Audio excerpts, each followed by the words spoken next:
What's up everyone, how are you all? Today we are back with another blazing Naruto story. What if Naruto broke the seal and unleashed something worse than Kurama? If you enjoy then please like, share and do comments. Unnamed bridge, country of wave. In the middle of an unnamed, unfinished bridge, clouded by mist, in the middle of an island country, trying to connect itself to the mainland in an effort to escape the clutches of a tyrant, a battle had unfolded. Well, two battles.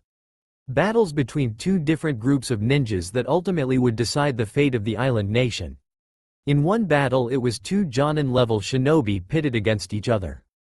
The famous Kakashi of the Sharingan with his gravity-defying silver hair and mismatched eyes, against the infamous Zabuza Momochi, a man with short brown hair and, if you would believe it, no eyebrows. And also a very, very large sword. The two were quite even in their fight, even with the disadvantages Kakashi had. Though in the mind of the silver-haired ninja, things were going according to plan in the fight with him. On the other hand though, Kakashi was much more worried about the other fight going on. The second of the two fights was occurring in a dome of ice mirrors, where two of Kakashi's students, Naruto Uzumaki, a spiky blonde-haired, hyperactive ninja, and Sasuke Uchiha, the duck-haired emo edgelord himself, or as what Naruto thought of him as, were up against the ice-wielding Haku, Zabuza's one and only partner at this point in time. The masked ninja had been using his unique jutsu to move between the mirrors at high speed to shred the two with his senbon. And in comparison to the first fight, this second one was going badly for the side of the Konoha ninjas. Both of them had been riddled with senbons by the masked ninja, but were still standing against Haku.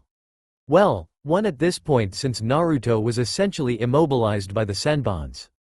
But there seemed to be at least one silver lining for the two of them. Sasuke had finally achieved something he had long worked on gaining: the Sharingan, the copy wheel eye. With it, Sasuke could finally pick up on Haku's movements. With it, Sasuke felt they could probably win this. However, that's where things took a turn. Haku made his move out of the mirror, causing Sasuke to prepare to jump in. But he then noticed just where Haku was going. Right towards Naruto. Crap. Make it in time, the raven-haired ninja said as he dashed over to protect Naruto. It was moments after when Naruto started to undo some of the senbon's effects when he looked up to see Sasuke had been riddled even further now by Haku's senbon. Even worse, it seemed like he was on his last legs, even bleeding in a few places. Sasuke? Why did you protect me? Naruto said with a bit of fear. Sasuke then fell down, during which Naruto happened to catch the Uchiha mid-fall. The Uchiha looked at him and said, "I don't know. My body moved on its own. Idiot, I wanted to defeat my brother. Revive my clan. But I guess a part of me didn't want you to die." Sasuke then passed out in Naruto's arms, though at the time, it seemed much like the Uchiha heir was dead. Haku overlooked the scene from one of the mirrors as he spoke. To protect someone dear to him, he was willing to jump into a trap. As a shinobi, he has my respect. I am sorry, but it's time to end this fight. Naruto laid the Uchiha's head down on the ground, and then spoke. But it was the tone of this voice that even Haku couldn't help but flinch at. Shut up. And orange energy then began to spill out of Naruto's body, circling around him. Haku couldn't help but wonder just what kind of monster he just poked. On the outside, the battle halted for a moment, and while Kakashi could tell the seal was leaking, something felt odd. However, he put that to the back of his mind as the battle resumed. It was at this point, two things happened. 1. A spark of red electricity jumped off the boy, and 2. Unknown location. Somewhere far away, the Shinigami, bringer or death, misfortune, and the summon used for the greatest sealing jutsu of all, was in the middle of drinking his tea before he suddenly felt agonizing pain coming from his stomach. It lasted a few moments, but then after calming himself, he noticed something. Why am I missing that man's soul? Whatever. Back at the bridge. I'll kill you, Naruto said, his eyes temporarily turning red with a slit pupil. He could feel other changes as well, such as not only an improved sense of smell, but hearing and so forth. But at this point, to him it didn't matter. Someone just killed his best friend, and they were going to pay. Haku in his fear then sent out a wave of senbon at Naruto, who with a simple roar blew the senbon away from him. The roar didn't just do that though, but it also in its force managed to shatter all of the remaining mirrors, leaving Haku out in the open. He then rushed at Haku and then punched them in the face, the punch sending the shinobi flying. It not only broke his mask, but also very much disheveled their clothing. Naruto then rushed forwards, ready to deal one last blow before he noticed that it was none other than the girly boy. Or as he could now tell, definitely a girl, was the one in front of him.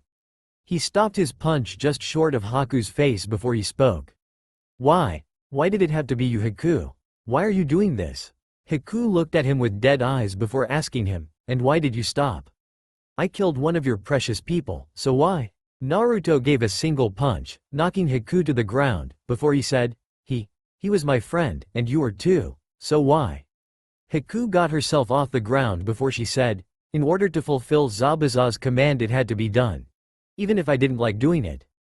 Naruto then yelled, so why? Why do you serve a guy like that then? Haku looked at him before she spoke. I owe him my life. He gave me purpose when all was lost. He protected me from the purges that came from this cursed bloodline of mine. The ability to use ice. And also from those who would want to abuse it. Thus I have chosen to follow his dream. Naruto then retorted, then what about this country? What about these people? Haku looked down and replied, it doesn't matter anymore. If I can't be useful to him, I might as well be dead. Slay me and go forward. For your dream, as well as your friends. Naruto was thinking about listening to her and ending her life. But then he started to pick up the sounds of another fight which he believed to be his sensei's. The sound of several large dogs biting someone. And the sound of birds chirping? Haku, while not having Naruto's senses, also noticed this. She then said, never mind, it seems I have one more use. Haku then shined away towards where the fight was happening. Just as Naruto was confused, he heard a voice of a man say to him, you want that girl to live, then move. And make sure you grab the wrist. Naruto, in slight panic from the voice, did as it said, and he also noticed that while he no longer felt that bloodlust from before, he could feel that he was faster than before. But he didn't have time to think on it. He then came to a scene where Kakashi was dashing towards Zabuza with his hand covered in lightning, aimed to lunge straight through the missing nen. But more importantly, Haku was rushing to intercept the attack. He then dashed forwards, even faster than before. And in particular, he remembered what the voice said. Just as it seemed like Kakashi was about to turn Haku into a living shield, Naruto got there in time from the side, catching Kakashi's lightning blade by grabbing his wrist at the last moment with all of his strength. The attack ended up being centimeters from the Ice Kunoichi's chest. Much to her surprise and deeper in her mind, relief. Now at this point, Zabuza would have probably attempted to make an attack on Kakashi. However, two things had caught him completely off guard. First was the fact that Haku nearly just sacrificed herself to protect him. He hadn't wanted her to do that in all honesty. While not telling Haku, he wanted her to grow up as a strong kunoichi that could fend for herself. But his teaching methods did not go quite to plan. He was fine with it. After this though, he thought he probably should take care of that issue. The second was Naruto. Due to a variety of things. Especially considering he managed to catch an attack that was rumored to cut lightning, with his bare hand no less. Even he had to admit that was impressive. But there was also the changes he was noticing. Meanwhile in Naruto's head, wow, that was fucking awesome. They're awed by the sheer awesomeness I displayed, I bet. Though why is it that for some reason I can hear, smell, and see better than usual, and I think I feel something on my butt. Maybe it's a senbon or something. Weird. Oh well, I'll figure it out. Also, what was that voice? I don't think it was the Kyuubi, but what if was? Meanwhile Kakashi was still in surprise in the fact that Naruto caught his lightning blade of all things, and supposedly, there was very few who could accomplish that, such as I at one point, and Kakashi's deceased sensei, Minato Namikaze, who happened to be Naruto's father. Only reasons he couldn't say anything were the laws and the threat that could come from Earth Country. However, neither of them had the time to really think or notice the real issue at hand. That was because of what happened next. Well, seems you couldn't even handle a bunch of brats, Zabuza? This caused the three to turn towards the end of the bridge, revealing Gato, a short old man who was as greedy as they come, and a large amount of goons. Mercenaries. What are you doing here, Gato? Zabuza yelled out in annoyance. This was clearly not part of what they agreed on. Gato let out a laugh before he said, "Are you an idiot? Let me make this simple for you then. I had you go and do your little fight so that afterwards, I could finish you, or them, off and then send your head to Mizu for a nice little reward. I bet I would get in that crazy bastard Yagura's good graces with that too. I'm a bit surprised though only one of you is, well, dead, but it doesn't matter. All that does is you die here, I keep your pay, and I get the nice bonus from the bounty office." At this point Zabuza sighed as he said, "You know, in hindsight, I really should have seen this coming." Haku then noted, "I did say that we would have been better off killing him. While I know we're trying to keep out of Mizu's radar and I normally despise killing, that scum is definitely an exception." Zabuza hummed before he turned his head to Kakashi and said, "Well, since our job is basically voided now, I guess it would be best to work together." Kakashi just shrugged and did a nod while Naruto looked at Gato with contempt. From what Inari and the old man told him, he definitely would make sure he got what would be coming. Though he also noticed another thing or two, such as what he heard from the other side. The fuck is that? Monster? Are we sure this is a good idea?" Naruto shrugged these off, thinking it was either just like the dumb and clueless villagers not understanding, or they were saying that about the guy who used a very large sword that also happened to have no eyebrows. However, the next words that came out of Gato's mouth would be ones he would regret in hell. "Oh, do me a favor and kill only the men. I bet we could put those women to use." Sakura paled at the thought. Tazuna couldn't help but glare at the man to no effect. Haku was very angry but couldn't really do anything since she was out of chakra. Kakashi was a bit annoyed at the thought, thinking that Gato was definitely a piece of trash. Zabuza and Naruto, however, they started giving off killing intent. Naruto looked over to Zabuza and said, "First to that bastard gets to kill him?" Zabuza looked at him as well and said, "Deal." Naruto used his shadow clone jutsu to spawn at least 15 clones of himself, all of which pulled out 2 kunai. Zabuza pulled Kabikirabocho off his back, ready to dash into the fray. Meanwhile Kakashi decided to head in along with them so that Naruto wouldn't get himself killed. Of course Sakura couldn't really help, but then she noticed Sasuke's body on the floor and quickly dashed over there. As she sat down and laid his head on her lap, she checked his pulse and noticed 2 things. "Oh, thank Kami, he's alive, and has really nice hands, neat," she thought. Meanwhile Haku came over as well, noticing that despite what she did, Sasuke was still alive. She simply shrugged it off for the time being before approaching so she could get the needles out safely. Maybe it would keep them in the good graces of the Leaf Shinobi. Meanwhile, Tazuna simply supervised them, taking a glance as he watched the trio of Naruto, Kakashi, and Zabuza make their charge at the mercenaries. Oh, who am I kidding? They're goons. They're weak enough to be called goons in this story. But to be put bluntly and without going into extremely gory detail, the 3 overwhelmed them all with ease. With Zabuza brutally slashing them down, Kakashi killing him with his finessed style, and lastly, Naruto beating the snot out of them. By the time all that was left was Gato, the man was on the ground begging for his life. Though at this point, all 3 of them were ready to take the bastard down. And let's just leave what happened as something that should not be noted. "You know, that felt great to get out," Zabuza said as they walked away from Gato's remains. Kakashi said, "Meh, he had it coming to him with that." Naruto looked back at what was left of Gato before he said, "Well, I think we went a little overboard. But as they say, no kill like overkill." Kakashi shrugged while Zabuza laughed. As they approached the others, they noticed that Sasuke was stirring, meaning that he was alive. "Holy crap, you're still alive, Sasuke." Naruto yelled in happiness. "Shut up, Dobi," Sasuke said with a bit of annoyance. And with that things seemed to calm down, before escalating by 100%. Sakura then said, "By the way, Naruto, what's with the ears and tail?" Naruto and Kakashi stopped dead in their tracks before taking notice of the blonde boy's changes. Zabuza also did, but not in the terror both Kakashi and Naruto felt. Naruto's human ears were now gone, replaced by a pair of orange and black fox ears, similar to the Kyuubi's, stood on top of his head. He also had a tail that was orange and black. It was at this point both Kakashi and Naruto realized what had happened. As a result, teacher and student ended up speaking in unison. "Oh fuck. Tizuna's house, Land of Wave, shortly after. The Konoha ninja, along with the two missing nins, stood silently within the room. It was quite silent. What brought up the silence was the fact the blonde hair, orange clothing wearing boy, now had a pair of fox ears and a tail. Naruto and Kakashi obviously knew this was likely to the Kyuubi's chakra affecting his body. Sakura and Haku had no idea whatsoever. Sasuke had his guesses, and Zabuza, while he could tell it somehow happened due to him being a Jinchuriki, didn't really care too much. The only good thing to come out of this so far was right before the villagers showed up, Naruto quickly used a transformation to hide his new features.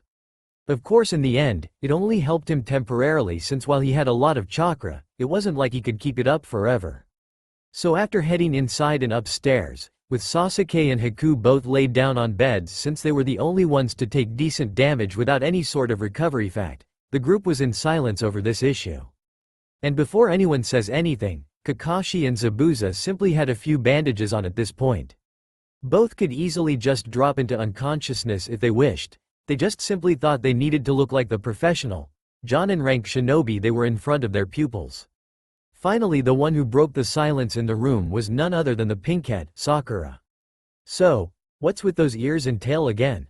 Naruto sighed and looked at Kakashi, who simply just shrugged. At this point the secret was basically out.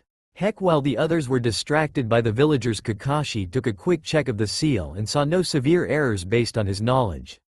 So it wasn't like Naruto somehow became the Kyuubi or there was a risk of it breaking out.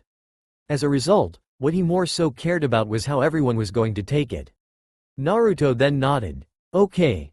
First off, this is, according to Old Man Third, a S-class secret." Sasuke, Sakura, and Haku then tensed, knowing the importance of this. Zabuza already knew what he was about to say so didn't really give much of a problem. Naruto then continued. Long story short, the Yondaime Hokage couldn't kill the Kyuubi, because killing chakra beasts for good is impossible, so instead it got sealed into me. And the villagers after hearing about this all assumed I must be the Kyuubi reborn or something, and as a result, all hate me with a few trying to kill me a few times. Dat Bayo. The three looked at him with wide eyes before Kakashi added, "And just so you know, he isn't the Kyuubi itself. Despite his current look, he is still the goofball ninja we all know and love." Sasuke nodded as he said, "Yeah, he wouldn't still act like Adobe otherwise." Naruto retorted, "Hey." Sakura then nodded, "Yeah, he may have a beast sealed inside him, and now has some of its features, but it's still Naruto." Haku then added, "Yes, he is still the boy I met that day in the woods, that is for certain." For a second Kakashi swore he could see Zabuza's eye twitch. But he ignored it, for now. Naruto then replied, "Thanks guys. It's good to know at least some people understand sealing around here, even if I don't understand much." True enough. Naruto looked around shocked for a second, recognizing the voice from the fight previously. The others looked at him with question marks above their heads while the voice simply chuckled a little. "While I would try to explain it from here, I think I have an easier method. Have your friends, and Zabuza, touch some part of your body. At that point, I'll take over from there," the voice said. "Yua?" Naruto replied, a little confused with the request until a second male voice spoke. This one much harsher and in Naruto's thoughts, just had to be the Kyuubi. "Just do it already, fleshbag. I'd rather get this conversation over with so I can go back to sweet, blissful sleep with a side of destructive dreams." Naruto then looked at his friends, plus Zabuza, and said, "Okay guys, do me a favor and touch some part of my body." Sasuke looked at him before he said, "WWWHHY?" Naruto then said, "Just do it. I think it seal things." Kakashi shrugged, guessing that since he'll probably already get in trouble for Naruto's mutation? Transformation? Whatever people wanted to call it, he might as well go for the ride. He then walked over and put a hand on Naruto's left shoulder. The others seeing this followed suit. Zabuza had his right shoulder, Haku his right arm, Sasuke his leg with his foot since he couldn't exactly get up at the moment, and Sakura his left arm. At this point the first voice said, "Alright then, just a bit right here in." Then for the group everything went black. Naruto's mindscape, sewer version. Right after it went dark, the group opened their eyes to what looked like a dark and flooded sewer system. Where the heck are we? And I swear if my clothes get ruined I'm blaming you, Naruto baka. Sakura screeched at him. I'm sorry, Naruto said in response. Meanwhile the rest of the group was looking at something else.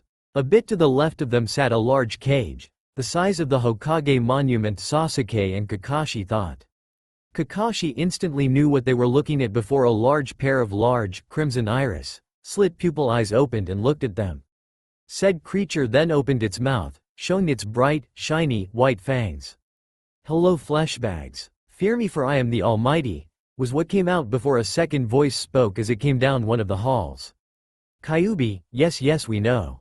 Now how about we greet them nicely instead of threatening them? We'll make things a lot easier. The Kyuubi grumbled a bit before letting the second voice take over. While everyone was a bit puzzled, Kakashi wasn't. And his one visible eye was as wide as he thought it could get. Please tell me this isn't one of my alcohol-induced nightmares, he muttered out. The voice just laughed as he got closer. No Kakashi, it's not. The figure the voice came from walked into the light, revealing an adult in what could be guessed as mid-20s, with shaggy blonde hair and bright blue eyes. He wore the Jonin uniform under a white haori that had flames printed on the trim and on the back of it, the words for fourth in kanji. And while many could simply think it was an imitation, Kakashi could feel his sensei's unique chakra. It was definitely not a copy, but the man himself. He's real, came out of his mouth. At this point, everyone other than Naruto said, no way, Lord Fourth. The fourth Hokage, Minato Namikaze, simply chuckled as he said, the one and only. Nice to meet you all. At this point everyone was speechless. However, it was Naruto's turn to say something. Oh my Kami. That explains way too much. Sakura then replied, explains what? Naruto then walked over to the Namikaze before he said, look. Everyone other than Kakashi took a second before their eyes bulged as they yelled, EHHHHH. Kakashi simply laughed as he said, so that's why Lord Third asked me to never let you see a picture of him. Naruto then shrugged, hey, I may be an idiot, but even I'm not that stupid. Zabuza ended up laughing his ass off at the thought, that of all the people that according to the blonde, hated him. The blonde also happened to be the son of their savior of all people. He could imagine the ironic reaction the civilians of Konoha would have if they learned the truth. After recovering from his reaction, Sasuke then said, so basically, the fourth sealed the Kyuubi into his own son to save the village, doing something that he would sacrifice himself rather than force some other parent, right? Minato nodded at the boy's observation as he said, correct, if I was going to ask someone else, what kind of shinobi would I be if I wasn't willing to risk my own? Plus with Naruto having Uzumaki blood, it makes the sealing a lot smoother, plus someone else was after the Biju so it was necessary to seal it. Sakura then added on, wait, if Earth Nation knew about this, couldn't they go after Naruto? Kakashi nodded and said, and that my student, is why we told nearly no one who his parents were. Naruto looked at the man before he took a moment, and gave Minato a quick punch to the gut. Naruto said, sorry dad, you left your son the most hated child in Konoha. Had to get one in. Minato got up as he caught his breath before he said, okay yeah, I deserved at least one. Kakashi then got to the important matter here. So why did you ask us to come here then sensei? Kakashi asked him. Minato then scratched his neck while the Kyuubi, who found what was about to come next, had a grin on its face. Minato then began, well you see. But before he could continue, Kyuubi interrupted, he kinda botched the sealing, that simple. This was a bit alarming to the group before Minato said, it was a slight miscalculation or two. I was working under pressure with you trying to kill me and Kushina. Kyuubi laughed as it said, and I rest my case, Kyuubi 2 Minato 1. Minato looked at the Kyuubi before he said, okay bullcrap, we both know it's 2-2 since I basically gave your Bijudama the middle finger. As the two had their banter, Naruto then interrupted them with, so what does that mean for me? Minato sighed as he explained, well on one end, it seems on a genetic level you've gained some of the Kyuubi's traits, including the ears, tail, heightened senses, and possibly its foxfire amongst other things. But don't worry, I fixed the seal so that it won't affect your body any further. The Kyuubi smirked as he said, if there's one thing I love, it's burning things. The only thing that can equal that would be that blasted Amaterasu. Be happy I'm sealed in here and not killing you Uchiha. Sasuke gulped a bit before Naruto, in his well-known lack of knowledge asked, "The fuck is Amaterasu?" At this point, the Kyuubi was laughing his ass off, Minato facepalmed, and Sasuke sighed as he muttered, "Right, idiot." Kakashi sighed as he said, Amaterasu is a top-tier form of fire jutsu, capable of burning anything and can only be put out by the will of the user, or when its target is destroyed. It's something that only some Uchiha can learn. Sasuke added, "Like my brother, bastard." Naruto looked at them before he said, "Okay then, anything else?" Minato smiled before he said, "Well apparently, it also strengthened your chakra in such a matter it strengthened the residual chakra I left here, and as a result." Kakashi realized what that meant as he said, "Naruto, out of all the things you could do, I never thought you could, by pure accident, pull Minato's soul out of the dead demon-consuming seal." "Exactly. Originally my chakra was meant to give you a temporary meeting here. As a result of what happened however, it seems that I'm now here for good. So basically, Fox features. But now we get to have a bit of father-son time. Isn't that nice?" Minato said. Naruto had a few tears of joy come out and said, "Yeah, it really does." At this point all of the group smealed for the boy before the Kyuubi went and ruined the moment. "Okay, happy moment and all, but could you fleshbags leave now? I'm in the mood for a nap. Also can you change what this place looks like, damn it. I'm tired of living in a sewer." At this point, Haku couldn't help but ask, "So what is this place anyways?" Minato responded, "Naruto's mindscape essentially." At this point, Sakura and Sasuke couldn't help but laugh a little, as some of the many kids implied at the idea his mind was a sewer or something. Naruto was also pretty sure they would never let him live that one down. At that point Naruto focused, and changed the place into a forest of sorts. With all sorts of nice nature and whatnot. Minato looked around as he said, "Wow, nice touch." Kyuubi, inside what looked like a majestic wooden cage added, "I'll take it. Way more comfy." The others looked at him with a bit of surprise as he responded to them with, "What? I like nature." They shrugged before Kyuubi decided time was up and with a snap of its fingers, the world went black again for them as they were sent back outside. Meanwhile, Minato leaned on the cage as he asked, "So, you noticed too?" Kyuubi answered, "Yes, and that ought to be hilarious, shouldn't take him too long with the enhanced senses." Minato then said, "True. Also when are you going to stop making people think you're male?" The Kyuubi got itself up and looked at him before it said, "You say anything, and I will kill you." Minato then said, "Not from in that seal you will. Plus I'm just a soul, and I got your other half with me. You know, the more willing to cooperate one?" Kyuubi sighed as it said, "Fine, 2 to 3. The unnamed, now completed bridge, Land of Wave. The group, along with Inari, Tazuna, and his daughter Tsunami, plus the Mist Duo, were standing on the wave side of the bridge. Reason being was now all the members had recovered enough so that now they could leave the country and in the case of the Konoha ninja, go home. However, Kakashi couldn't help but ask Zabuza, "So, what are you going to do next?" Zabuza paused for a moment and said, "Well, maybe we could ally with Leaf and get them to help us with another attempt on the Mizukage?" Kakashi deadpanned at him for a moment before he asked, "We?" Zabuza looked at him straight in the eye before he replied, "Okay, let me ask you.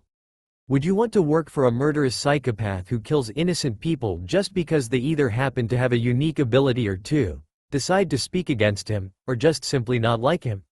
Kakashi was still for a moment before he said, "Fair point. Who knows, maybe after your failed assassination attempt they raised a rebellion or something." Zabuza then added, "If they did, I'd be impressed. There hasn't been any successful ones yet." Elsewhere, speaking of, at that moment in time, the busty maid Terumi had raised her rebellion against Yagura, and so far was doing better than any of the previous tries so far. Guess can't send a man to do a woman's job in that case then?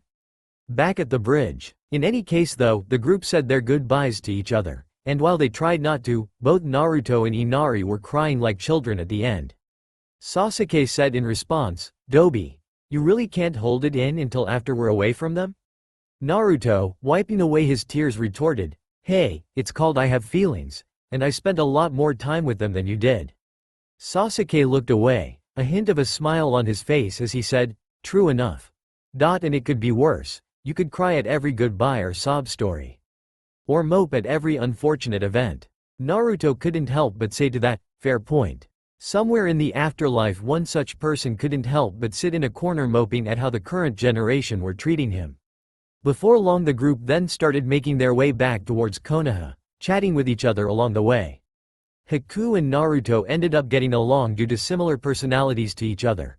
Sasuke basically tolerated everyone from what Naruto saw, and meanwhile Kakashi and Zabuza ended up sharing some of their feats. The majority of Zabuza's being, as Naruto put it, overkill. Haku nudged him as she said, well, you were the one to say no kill like overkill, right? Naruto simply shrugged as he said, fair enough. Naruto then asked her, by the way, why did you say you were male before? Haku paused for a moment before she said, well, first off there was what Gato said, then there's how villages like Kumo with how they treat their bloodlines. Trust me, you don't want to know. Naruto nodded. He at least remembered a few things from his classes. One of which was that Kumo was well known for being power-hungry, and very treacherous when it came to bloodline ninjas. Haku then added, lastly, I tend to enjoy a prank or two. I will admit the look on your face was quite enjoyable. I've even tricked Zabuza once or twice with a good one. Zabuza overheard this before he said, Haku, don't remind me. Naruto at this point asked, want to hear about my pranks? Haku then smiled, but not a nice smile, more like a smirk instead. I'm listening. Meanwhile one thought was going through Zabuza and Kakashi's heads. Oh no, not another one. Meanwhile Minato couldn't help but enjoy the conversations. And also thinking back to the few times Kushina pulled him into her prank sprees, he was definitely sure Naruto got her love of pranks from her. Especially considering a few of his ended up being similar. Except the fact Naruto enjoyed the use of orange paint rather than red. Though he did have to give Naruto props for the Hokage Mountain one. He set that one up perfectly, aside from the getting caught part. After a bit more of conversing, Haku ended up walking alongside Zabuza so she could talk with him for a bit. Zabuza said, so, seems you're making new friends. Especially that Uzumaki boy. Haku nodded as she said, indeed, they're pleasant people, especially Naruto. Zabuza then hummed a moment before he said, so, got something on your mind? Haku let a grin come to her mouth. She then checked to make sure the blonde boy wasn't paying attention to them. He apparently was having his own little conversation with Sakura, who was a bit curious about how his body was affected. Upon confirmation, Haku whispered to Zabuza, remember how I put Sasuke to near death? Zabuza looked a bit confused before asking her, yes, why? Haku whispered, I was actually trying to kill him, but apparently, I misjudged where a thing or two was. And I made sure to specifically target his vitals. Zabuza paused for a moment before he ended up nearly laughing his butt off at the information Haku gave him. If that's the case, now I have another reason to follow these brats, for my amusement. He thought as the info sat into his mind. This was just as good as the info that Naruto was the son of the fourth Hokage if what he heard about Uchiha boys and their tendency to draw in fangirls was true. The only other one who picked up on their little conversation was Kakashi, who simply thought, well, seems they'll probably enjoy themselves in Leaf. It was at this point Naruto went over to Kakashi as he said, you know, it's a lot more different spending time in nature now that my senses are better. Kakashi decided to oblige the boy with conversation as he said, is that so? Naruto replied, all the smells, sounds, and all that gets so much more pronounced. Weird thing is though that for some reason, Sasuke smells more like Sakura does in comparison. Maybe just they use similar soap or something. Kakashi just simply noted, I see. In the back of his mind though he started to wonder if he would win his bet with the Sandame on how long it would take people, particularly the loudmouth Naruto, would realize Sasuke's little secret. But that could be put aside for now. After all, he said in the middle of the Chunin exams it would happen. And he was really hoping that would be the case. After all, both of them had something on the line. A bit later on, like a little less than a week or so. Hokage's office, Konohagakure, Land of Fire. The third stared at the group that was the current generation's Team 7, plus the extra 2 ninja that were missing Nin Zabuza Momochi, and Haku, technically a nin with no affiliation other than Zabuza. Only 2 of his trusted Anbu were in the room, going between keeping an eye on these 2 in particular. And the fact that after securing the room Naruto dispelled his transformation jutsu so that they could see the changes in Naruto's body while Kakashi explained. It was a bit of a shock for them. Other than the Anbu though, there was none other than the big, white-haired man, none other than the Toad Sage Jiraiya, self-proclaimed mega pervert, author of the Icha Icha series, and one of Konoha's strongest shinobi besides himself. He didn't count the other two Sannin since one had turned into a mad scientist trader and the other simply drank and gambled away any money sent to her while refusing to come back to the village. He could live with Jiraiya since unlike those two, he stayed loyal. The Sandaime then spoke, so let me get this straight. You want me to believe that Minato screwed up in his seal that resulted in Naruto gaining this form, while also causing Minato's soul to somehow be pulled out of the dead demon-consuming seal and into his. And that these two here became your allies and now want to work with us in order to eventually get rid of Yagura as the Mizukage? Kakashi responded, yes sir. The Sandaime then said, Jiraiya, I suggest you check the seal to be sure. The man then nodded, but before he got the chance, Minato spoke to Naruto. Hey Naruto, I want to try something here. That okay with you? Sure? Naruto thought in mind speak. It was something his father had been working on with him. Naruto afterwards then said, wait a second, I want to try something here. Jiraiya looked over at the third who simply nodded. He wanted to at least give the boy some leeway, considering to him, Naruto was like a grandson aside from Konohamaru. Naruto then according to his father's instructions made a shadow clone. But then the shadow clone's eyes flashed for a second, and he then proceeded to use the transformation jutsu, appearing as the fourth Hokage. The transformed clone then said, and it worked. Hello Sensei and Lord Third. At first Hiruzen wasn't sure but according to Naruto's story he decided to jump on it. Is that you, Minato Namikaze? The transformed shadow clone nodded. Yes, I figured that I could use Naruto's clone as an avatar of sorts to speak through. I just had him make the clone and let me take control from within his mindscape. And before you ask, no I cannot use some of my jutsus. Naruto's chakra is a lot harder to control than mine was. Naruto looked at his father, or avatar his father was using before he said, wait, why didn't we do this before?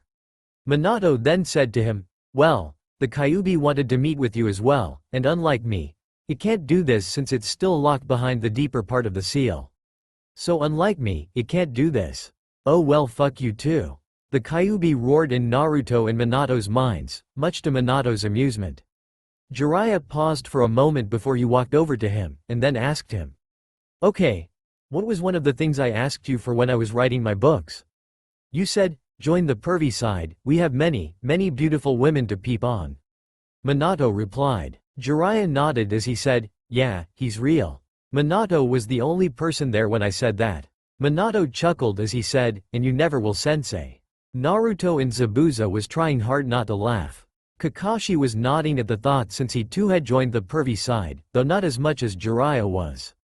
Meanwhile the rest had a hard time believing what they were hearing, considering the supposed teacher of the fourth Hokage actually said that. The third Hokage smiled a little before all the ramifications of the situation hit his mind again.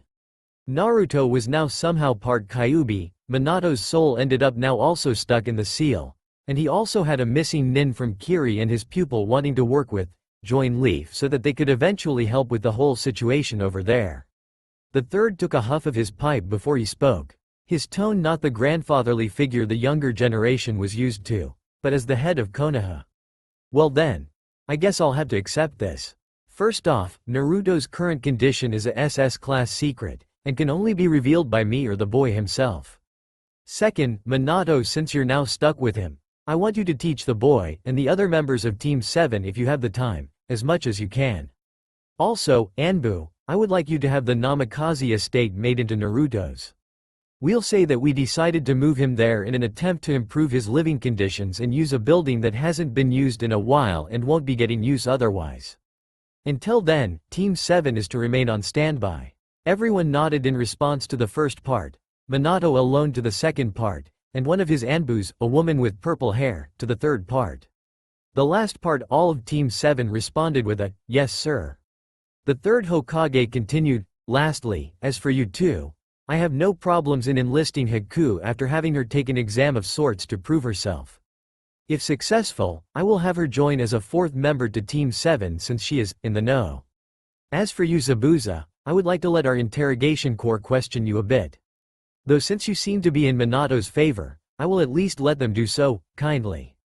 Understood? Haku and Zabuza replied with a, yes sir. Though Zabuza was a bit surprised it came out of his mouth.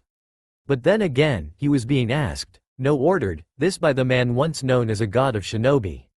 He certainly had that commanding air around him when he needed it.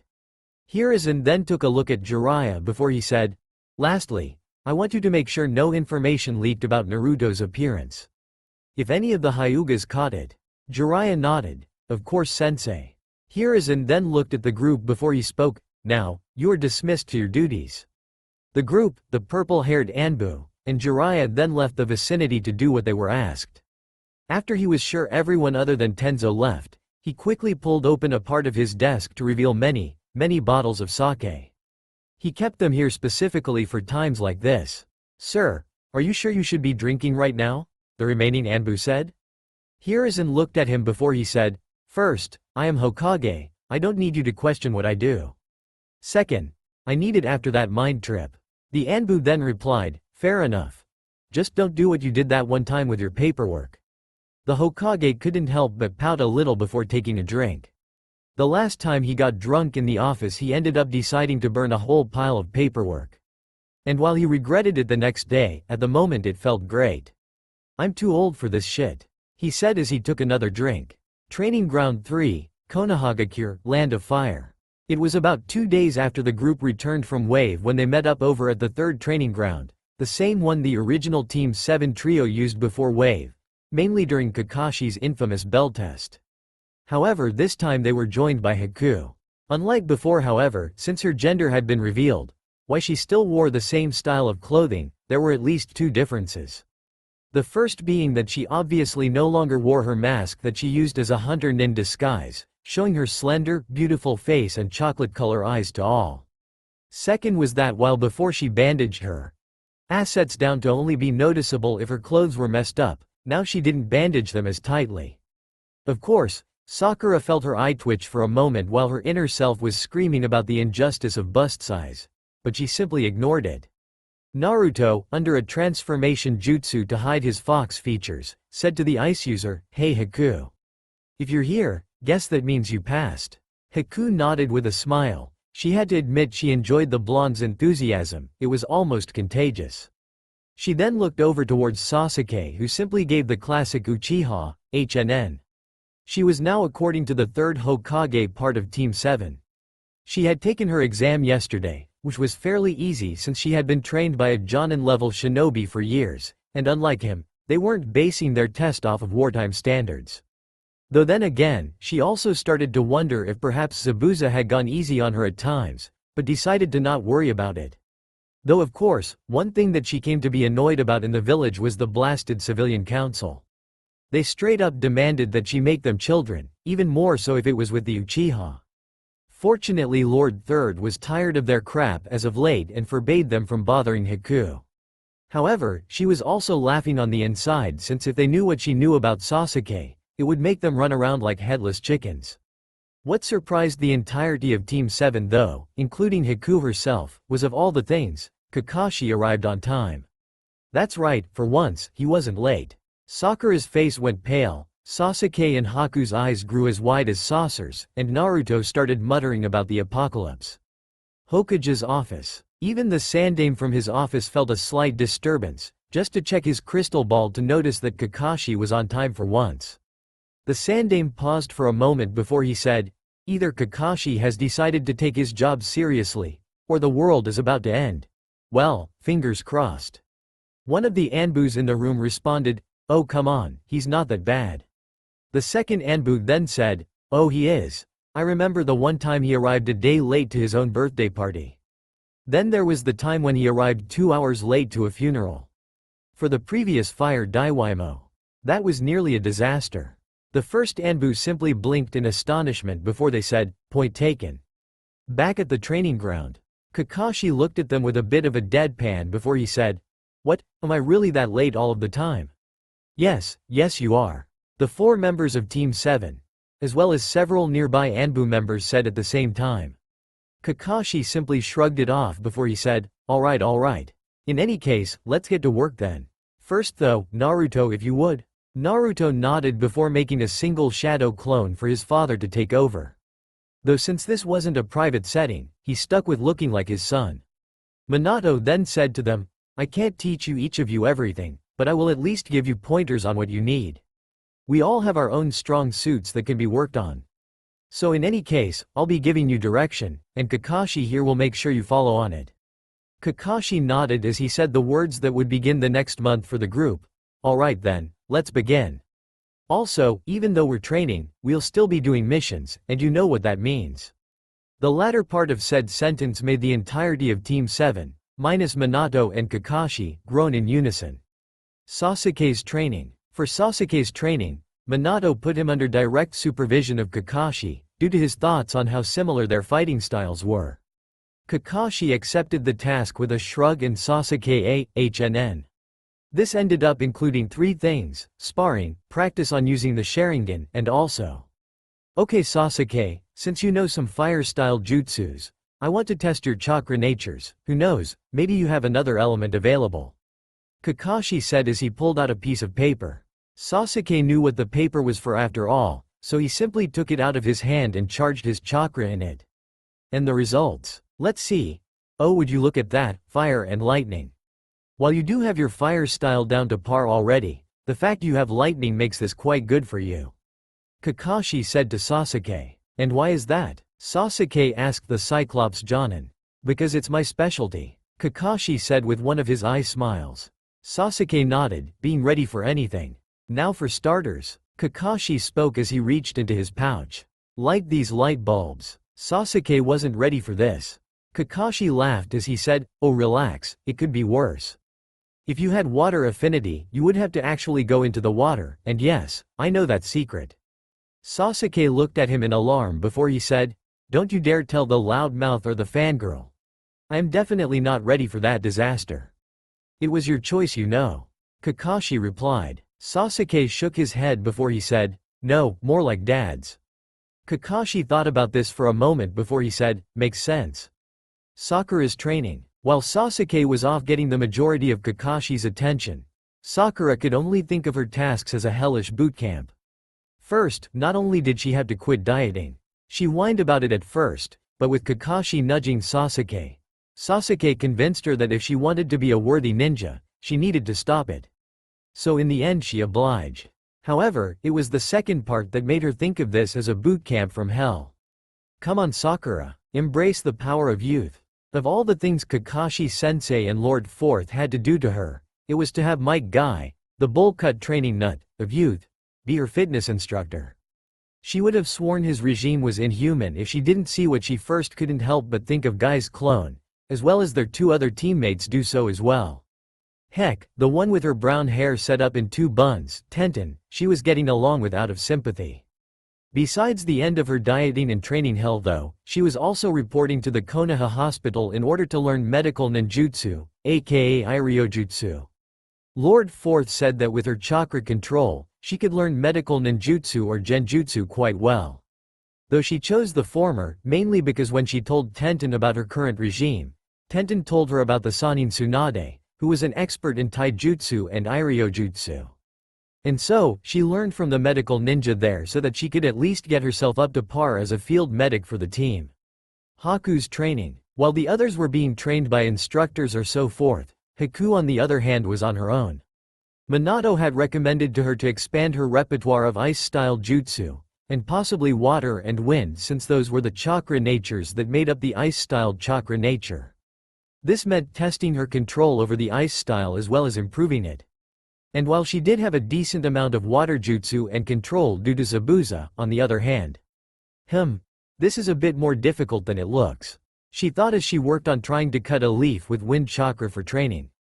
She then looked behind her to see many other leaves that were either partially cut or damaged in other ways.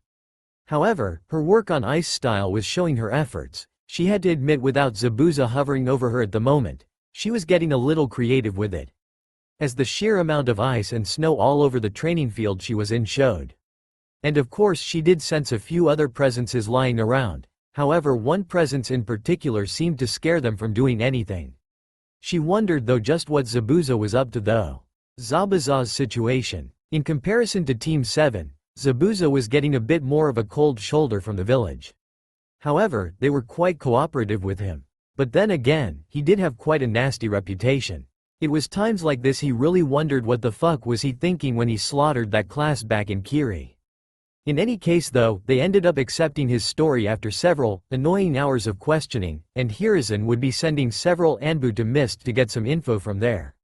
Meanwhile he decided with Zabuza's skills and current reputation to put him in the Anbu, which he said would allow him to blend in a bit since all the Anbu tend to wear masks. Next thing he knew, he was given the code name, Demon, an Anbu mask that went with that, and a job that Zabuza, just from his first glance, accepted with a, "I'll take it." His first job with them was to literally guard Haku. The third Hokage told him that one of his less savory acquaintances might attempt to make a move on Haku despite him telling the civilian council Haku was to not be disturbed by them. And while he wasn't given permission to kill, he very much enjoyed making from what he could tell were emotionless shinobi actually feel fear. Use the girl he considered his daughter as a farm for ice jutsu users. In their dreams, though he still couldn't help but let his eye twitch every time Haku was enjoying herself in Naruto's company. Heck, the guy he was working with gave a bit of a snicker.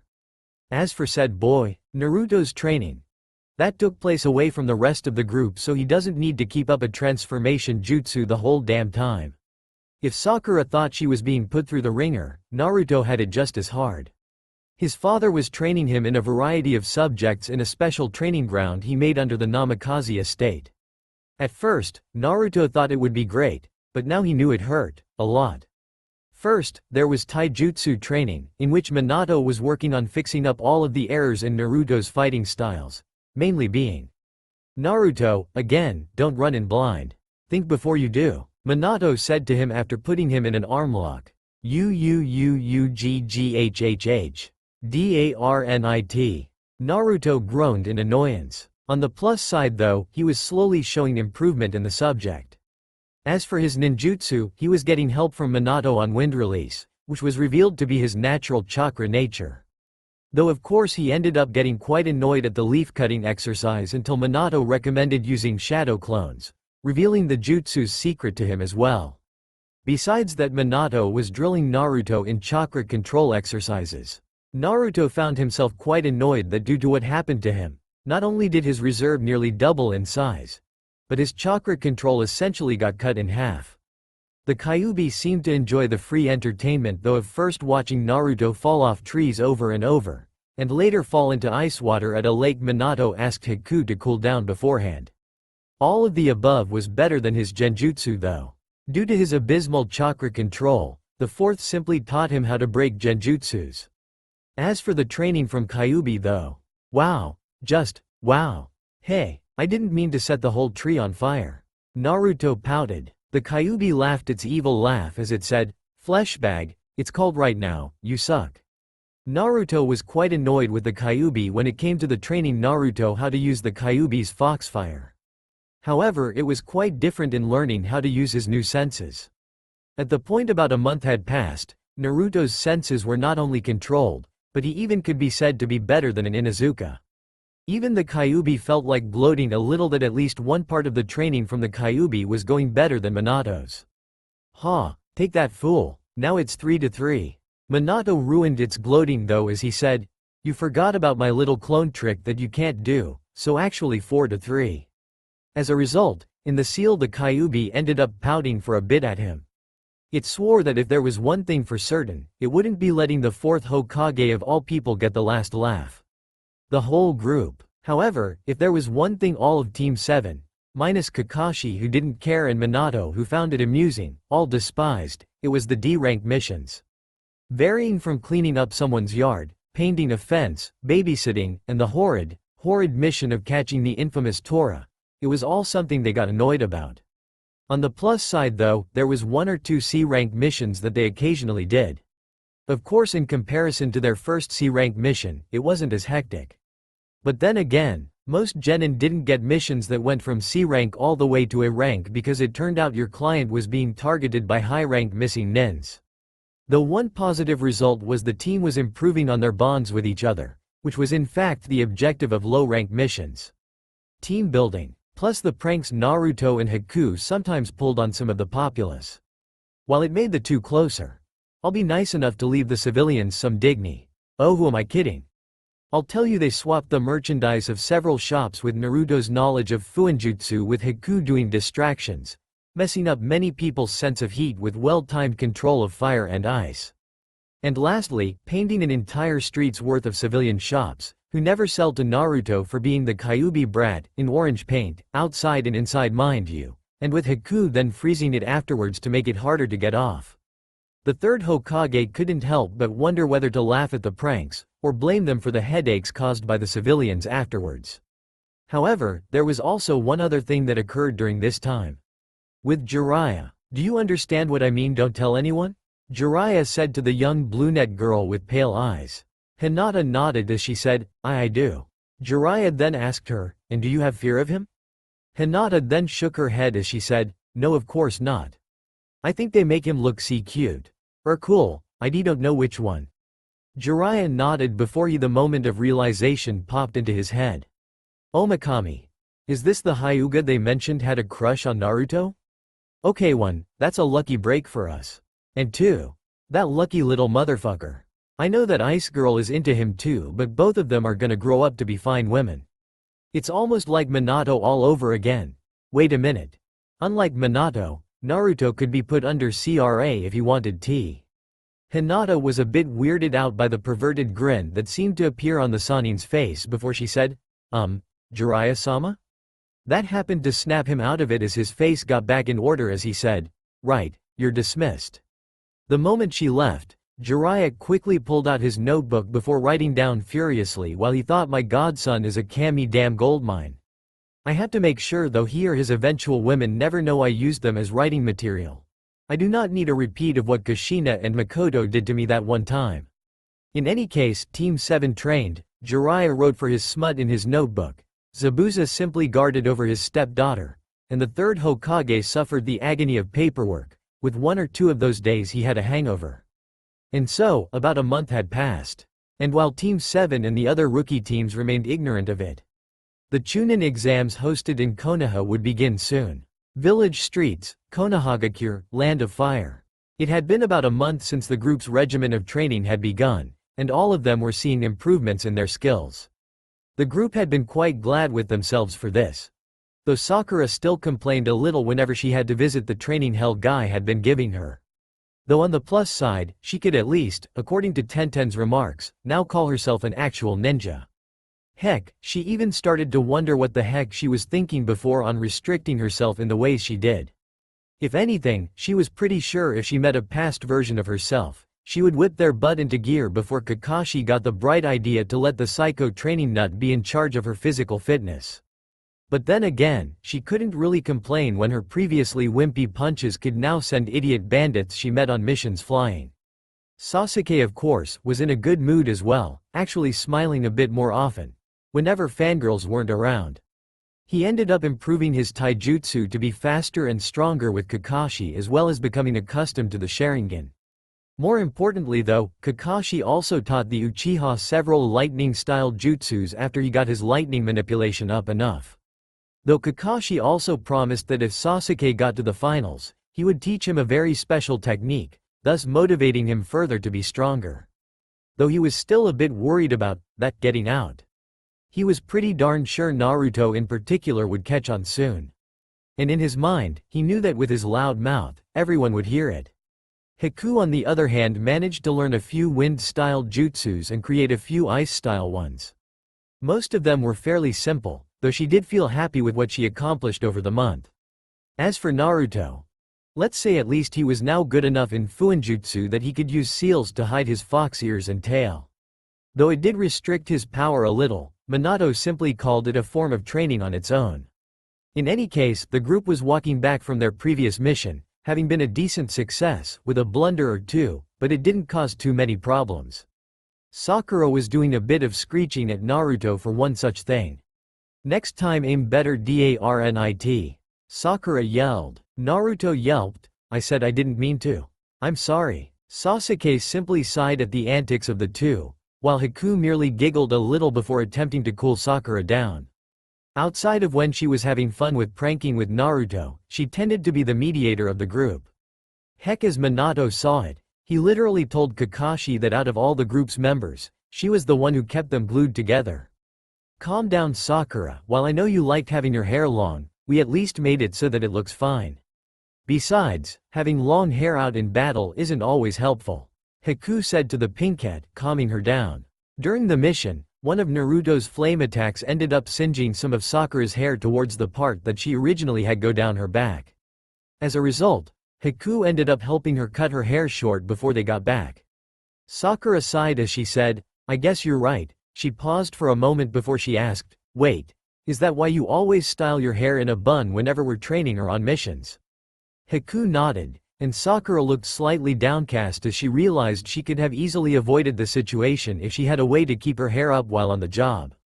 Naruto tried to comfort her as he said, it's okay, Sakura, even with short hair you're cute.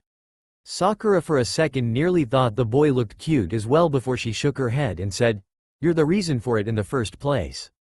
However, Kakashi picked up on this as he thought like father like son it seems, always accidentally entrancing women. Though in comparison, Naruto might actually end up in a situation Jiraiya would write in his books. Maybe if I give him this info he'll send me an advanced copy. Before Kakashi could ponder his thoughts any further, he noticed a hawk flying in the skies above, one that he recognized. Ah, it's that time again, came out of the Scarecrow Sensei's mouth. Naruto picked up on this with his hearing as he said, time for what? Kakashi simply shook his question off with a wave of his hand before he said, don't worry about it.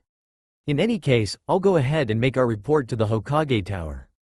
You four go ahead and enjoy the rest of the day. See ya. He then disappeared in a poof of smoke, though Naruto could sense it was merely a distraction he used for his shunshin. Show off, he thought. After Kakashi left, Sakura went over to Sasuke as she asked, hey Sasuke. Want to hang out for a bit? I can buy us lunch. Sasuke shook his head as he said, not right now, got important clan things to do. Later, Sasuke then left the group, waving as he walked away.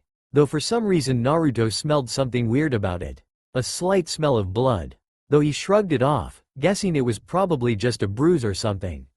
Naruto's mindscape. Meanwhile inside his seal, the Kyuubi sputtered, trying hard to not laugh, while Minato simply ended up facepalming a little. Minato let out a sigh as he said, it seems my son is quite dense at times, first the Hyuga girl, and now this? The Kyuubi shrugged before it said, well, he gets it from you. Minato looked at the Kyuubi before he said, oh, I wasn't that bad. Kyuubi deadpanned as it replied, Makoto, Kurenai, and don't even get me started on that fan club. Minato paused for a moment and swore, oh fuck, you're right. The Kyuubi simply grinned as it gloated, and 4-4. Back outside. Of course Naruto heard none of this conversation. He was considering to comfort Sakura before he noticed a square-shaped rock in the middle of the road. He let out a bit of a smile before he said out loud, you know, rocks are supposed to be round, not rectangular. The box then disappeared in a poof of smoke before revealing 3 young children. One being a boy with brown hair and a droopy nose, another being a girl with her hair styled like a V, and lastly, the leader of the group, a boy with black hair with a small top knot poking out on the back of his head. All of them, however, shared the fact they had a set of green goggles like Naruto used to wear. These were Konohamaru and his friends, blasting off at the speed of light. Sir, oh wait, wrong series. As expected from my rival, Konohamaru said as he pointed at Naruto.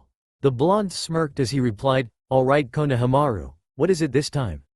The girl with the orange hair answered, you were gonna play ninja with us today, remember? Ah, right. Well, I guess I got time. Naruto noted. Sakura looked at him with a head eyebrow before she said, a ninja playing ninja, really?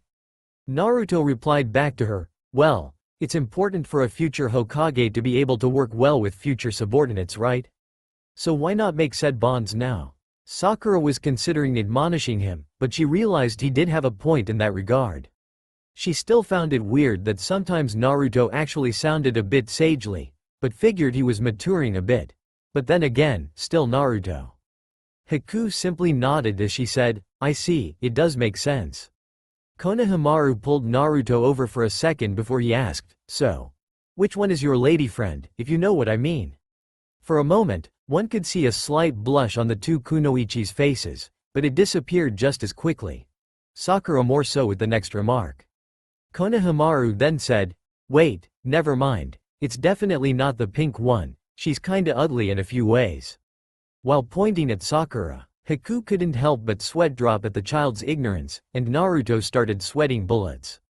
Even Minato couldn't help but say, oh dear. Meanwhile Sakura's hair hung over her face, and started cracking her knuckles. Naruto slowly turned his head towards Konohamaru before he said a single word. Run. Next thing Naruto and Konohamaru's friends knew, they were running from an angry Sakura, who was very ready, and willing to send at least one of the brats flying. She wasn't going to go full force on them, but just enough to teach them a lesson, and Naruto too since he did have some influence on the brats. However, plans changed when Konohamaru cut a corner and ran into a young man in completely black clothing, with the hood on top looking like a cat, and lastly, purple war paint on his face in an ever so delicate pattern. Or for those of you of the comedic sort, makeup. Konohamaru fell down and the youth's pants were stained with dirt as a result. The youth, being annoyed, grabbed the child by his collar before he said, hey twerp, what are you doing running into me like that? A second youth, a girl with purple clothing that ended with fish netting on the arms and legs, and lastly a giant fan on her back, walked over as she said, Kankuro, put him down. We don't want to cause a scene.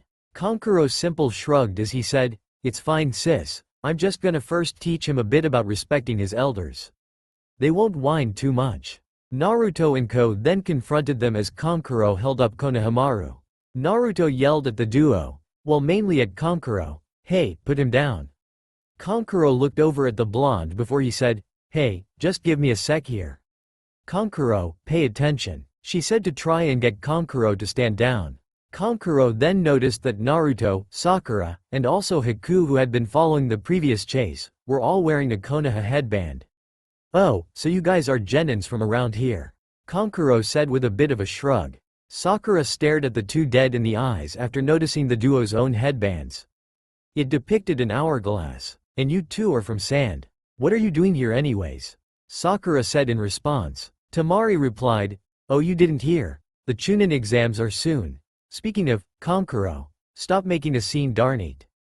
Kankuro started to say, oh come on, at least let me give him a. However, he stopped when he noticed that Naruto was no longer at his previous location, but instead right behind him, with a kunai hung in front of his neck. I said, put the Hokage's grandson down. Naruto said in a demanding tone. On the inside he really had to thank his dad and Kyuubi for teaching him how to affect his surroundings just by merely changing his tone and demeanor. Kankuro, in his shock, carefully put the child down onto his feet. Meanwhile Temari was both shocked at the blonde's speed, and the fact that he basically just saved their butts from an international incident. That would have been a problem. Naruto then put his kunai away before walking towards his teammates and Konohamaru's friends before he turned towards a nearby tree and said, hey, you can come out now. I know you're there. At that point, a boy with short red hair, pale blue eyes, and black lining around his eyes, that wore a set of ninja-like ninja gear that included a lot of netting, and a large gourd on his back sand shunshined onto the street in between the Konoha and Suna ninja. Gee Gaara? Kankuro muttered with a bit of fear in his eyes. Gaara started at Kankuro with emotionless eyes as he said, you're a disgrace Kankuro. You let yourself be carried away just from a bit of dirt on your clothes. Next time though, I'll kill you. Gaara turned towards Temari as he then added on, and Temari, you need to control Kankuro better. I am sorry Gaara, the blonde said to the redhead. At this point Naruto asked Gaara, who are you? Gaara looked at the Uzumaki with his expressionless face before he said, I am Gaara of the Sand, and yours? Naruto Uzumaki. Gaara looked away for a moment as he said, I will remember that name. I hope you come to the Chunin exams. To fight you would help prove my existence. The other two Sand Nin seemed very frightened at the mark before Gaara then made his way past him and towards where the Suna ninja were staying, causing them to both leave as well. Naruto let out a sigh before he remarked, well, that happened. Haku nodded in agreement, happy the tense situation was over for the time being. Sakura bent down towards Konohamaru as she apologized for causing them to get in that situation.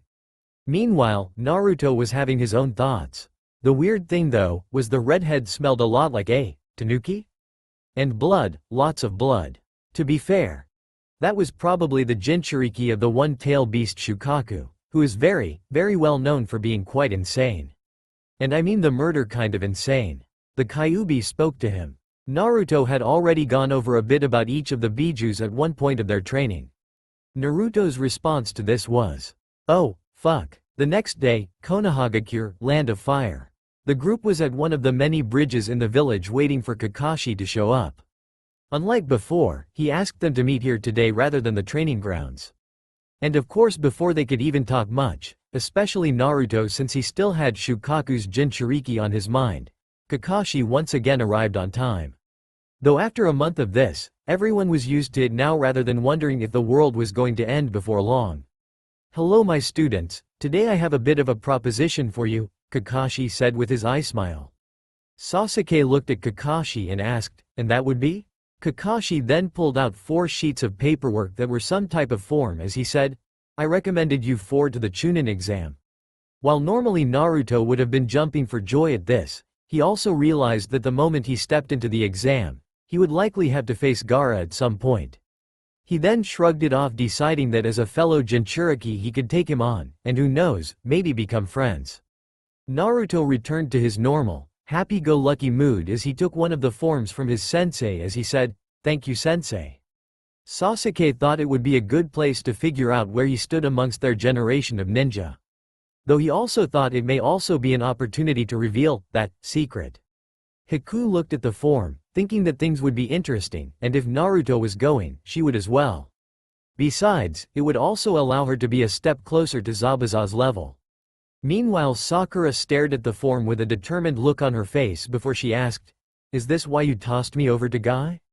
Kakashi simply gave her a nod before she said, then I'm going. If I had to go through all that crap just to skip out on what it was for, I'd be very annoyed with myself. Kakashi couldn't help but smile once more. His students were all growing up so well. Alright then, go to the academy tomorrow then at the specified time. From there, all I can do is wish you luck, he said as he then made his leave. He was originally going to say something so none of them would be peer pressured into entering the exams. But all of them seemed eager, so he simply took the lazy route and let that be.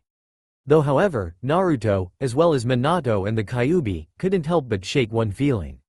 That the calm they had at the moment, was going to be replaced with the storm before long. In front of the Konoha Ninja Academy, Konohagakure, Land of Fire. The next day, the team of 4 found themselves standing in front of the academy, where within, the Chunin exams awaited them. Haku asked, so, are you ready? Naruto, and Sakura as well, pumped their fists with a grin as they responded, heck yeah. We're gonna win this. Though Naruto also added a, datbayo. At the end, Sasuke merely nodded with a, HNN, as well as a smirk on his face. Haku simply nodded, happy the rest of her team were in high spirits. The group then walked in and headed up the stairs. As they walked up the stairs, they saw a large line of people headed towards a door that was being guarded by 2 other genins. Why won't you let us in?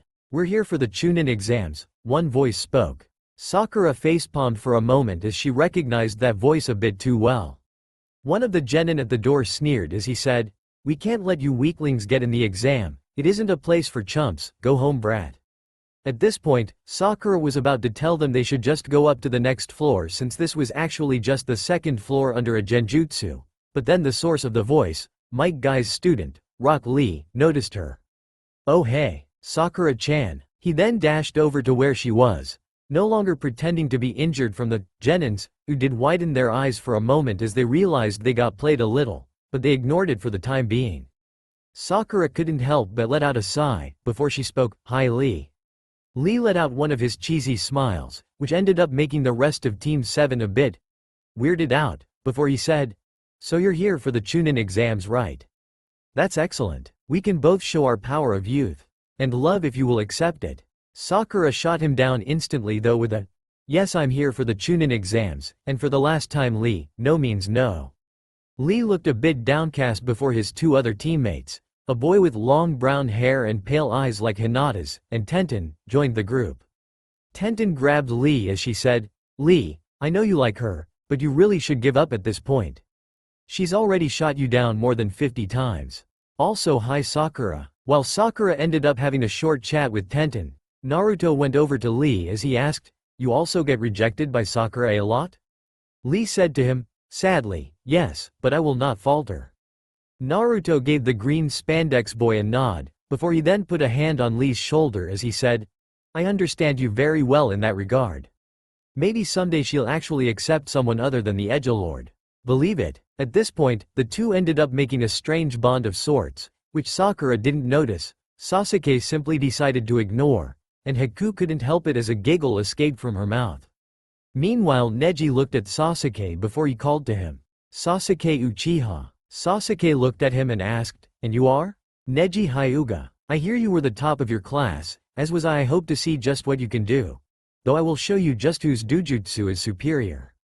Neji answered him. Sasuke simply gave him a quick, HNN.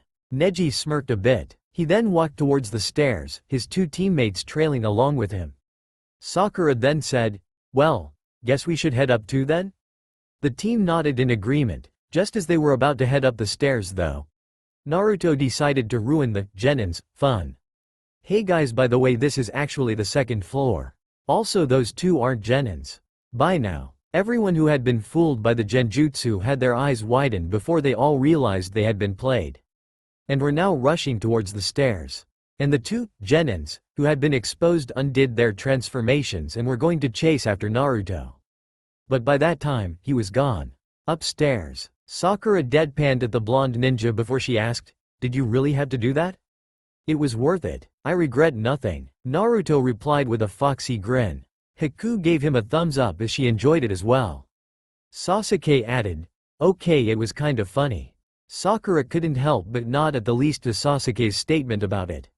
The group then walked down the hall to the door they were supposed to enter, finding not only their sensei, but Lee's team as well as their sensei. While originally everyone other than Sakura would have made some reaction about Might Guy's eyebrows, they were too distracted by the fact that true ultimate genjutsu was occurring before their eyes. Guy and Lee were having a master-student moment where they were crying and hugging each other, with a cliff overlooking the ocean with a sunset was occurring behind them. Haku was questioning reality. Sasuke was constantly trying to dispel the nightmare-like genjutsu. Meanwhile Naruto, in his curiosity, grabbed one of the rocks from the cliffside and then tossed it, and as a result it went into the water below. What kind of sick genjutsu is this? Naruto couldn't help but think. The Kyuubi cried out, "Turn it off. I don't want this burned into my memory." Minato meanwhile shrugged as he shook his head. He had seen it enough times already between Might Guy and Guy's father. It was too late for him. Meanwhile Sakura walked over to them before bopping them both on the head as she yelled, "Can't you not mentally scar us with that, dammit?" The fact that from what Kakashi could tell that punch actually hurt Guy, he sweat dropped a bit. Though he had to admit he was impressed that Sakura could actually ignore the effects of the nightmare fuel and disable it. But then again, she tended to play straight man, woman, a lot to Naruto's hijinks. Tenten gave Sakura a thumbs up, as she was the one who taught her how to do that, and Neji meanwhile, grabbed Lee and then went into the exam room, with Tenten following after. Kakashi eyes smiled as he looked at the group and said, "Well, that was interesting, and I'm glad you all made it here. Just remember to work as a team, and I'm sure you'll do fine." After that, the team then went into the doors, leaving the two senseis alone for the moment. "How hard did she hit you, by the way?" Guy stopped holding the bump on his head. He then replied, "Well, about as hard as Kushina in her prime." Kakashi couldn't help but shiver at the thought. If she could hit as hard as Kushina, the second most physically strong female ninja he had known, he was terrified at what level she might get to later on. In the room for the Chunin exams, as the group of four entered the room, they were met with the stares of the many other participants. Some were curious, some were annoyed more brats showed up, others didn't really give much of a crap, and more. Of course, the group didn't seem too bothered by it. Even Sakura, who originally was a weak link in the team, didn't seem perturbed too much. Quite a decent amount of people, Haku said as she started to gauge some of the other participants. Sakura responded to her, well, based on those Suna shinobi yesterday, there's probably a good amount of people from other villages. Naruto in his usual attitude towards life simply said, then all we gotta do is prove we're the best.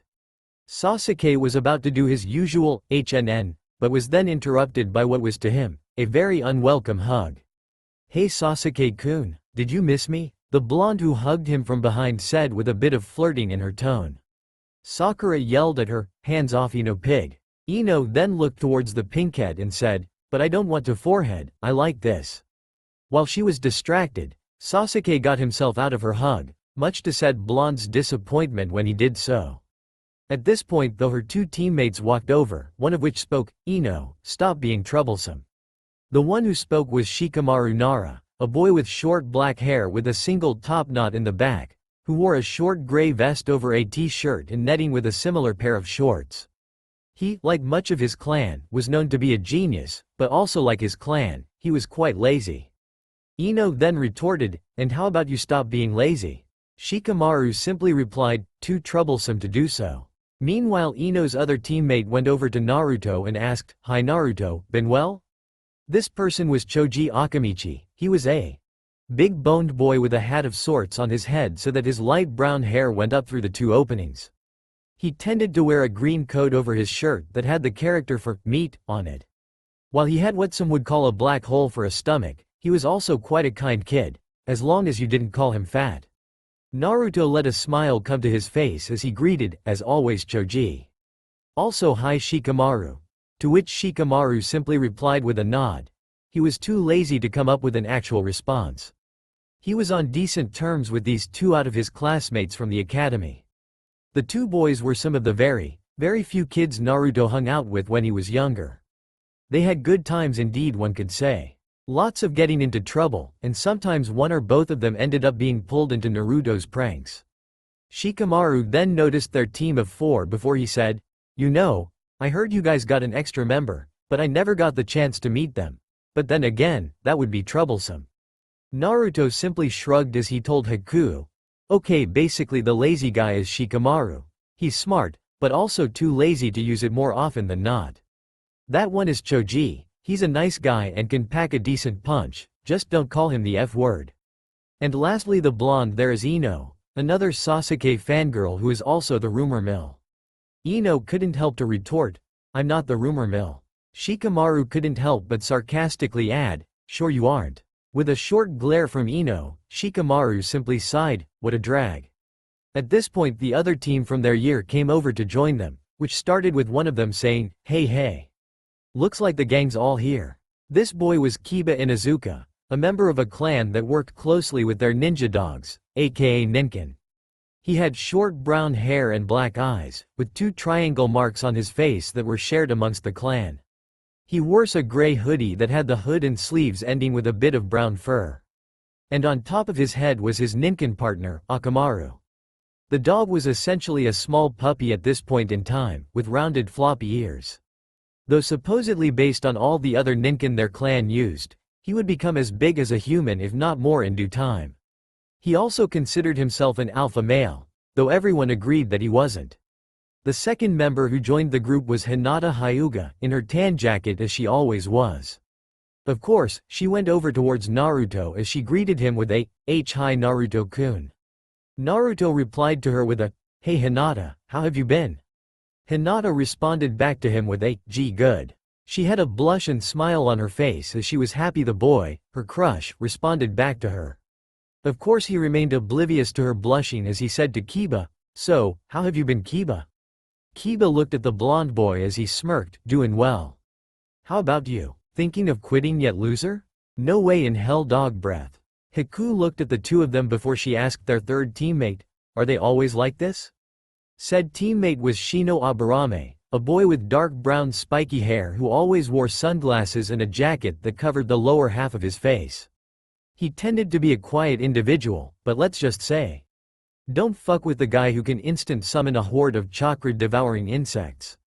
Yes, Naruto and Kiba have had a bit of a rivalry going for a while. Both of them are too stubborn to quit though. Shino answered her. At this point Kiba noticed Haku, and of course, couldn't help his instincts as an alpha male. Hey there hot stuff, what's your name? At this point, the group had several reactions. Sakura simply facepalmed, Sasuke let out a sigh, and Naruto actually felt a little annoyed. He couldn't guess the exact reason other than maybe it was because Haku was his friend. Elsewhere in Konoha, Zabuza couldn't help but feel annoyed about something, like more so than when Naruto and Haku were together with each other. He decided he would figure out why later though. But if someone was hitting on Haku, he probably would have to, and a quote, cut a bitch. Haku however simply responded with a, my name is Haku. Also, hit on me like that again, and I will use my senbon on you, and trust me, you don't. To that, Kiba quickly backed away with a yelp, much to the amusement of the rest of the group. Haku had already gotten annoyed with some of the civilians hitting on her before. And let's just say, if Zabuza didn't get to them first, they'd be riddled with a few senbon so that they would be paralyzed for an hour or so. Plus maybe doing a bit of a prank while she was at it. However, the group's merriment was cut short by a gray-haired teenager. He said to them, hey, how about you kids quiet down, this isn't some sort of field trip here. The gray-haired teenager walked over to them. He had his hair done with a tail in the back, and wore black-rimmed glasses on his face, and a black uniform of sorts on his body. However, Naruto was interested in something else that he noticed was unusual. Is it just me, or does something reek about him? Like I don't know, a snake? Yeah, probably snakes. This happened to spring alarms in both Minato and the Kyuubi, considering they knew only a few people connected to snakes. One in particular was quite a problem. However, both the Fox and ex-Hokage agreed to wait on it at the moment. They didn't want to jump to conclusions just yet. Naruto asked the teenager, who are you?